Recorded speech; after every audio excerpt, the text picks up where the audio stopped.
Good day and welcome to the Herbert Dennard Show. We have with us Nancy White, City Council person, but now you come from the Coliseum Health Center. That's right. I'm representing Coliseum Health System as their Director of Senior Health Services.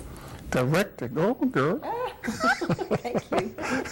I've been there about 15 years. Okay, tell us about something's coming up soon, National Healthcare Decision Day. What is that? National Healthcare Decisions Day is a nationwide initiative where a lot of local people like Coliseum are getting together to make sure all competent adults in America have the information and the opportunity to document their wishes for final health care.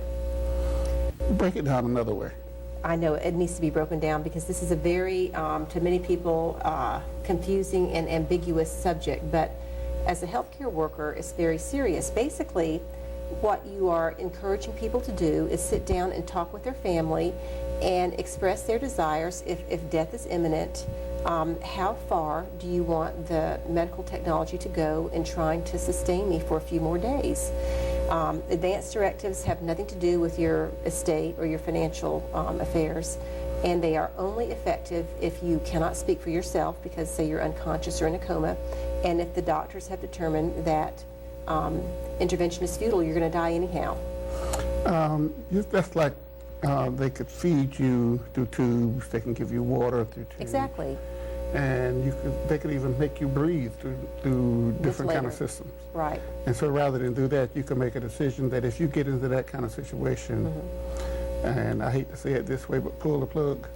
Right. That's the perfect way of saying it. Only today, medicine has advanced so much that anymore it's not a question of should we pull the plug. It's really a question of should we put the plug in to start with. Because, you know, we've cured so many diseases. And the flip side is that many of us die a painful death. And a lot of us are going to have to face a serious illness before we die. The other sad thing about it is that 75% of Americans die in institutions. The majority of them die hooked up to machines against their will. And finances are immune. People exhaust their life savings when the attempt is futile anyhow. It's just a matter of days that they prolong it.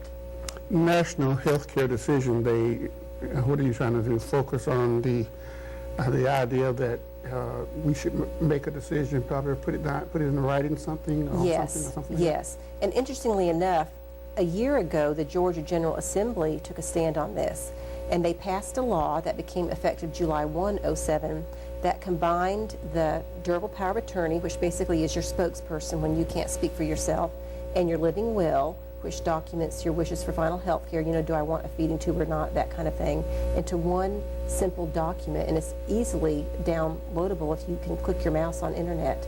And if not, you know, people like myself in healthcare are more than glad to provide that document. You don't need an attorney, so you don't have to spend money on legal fees.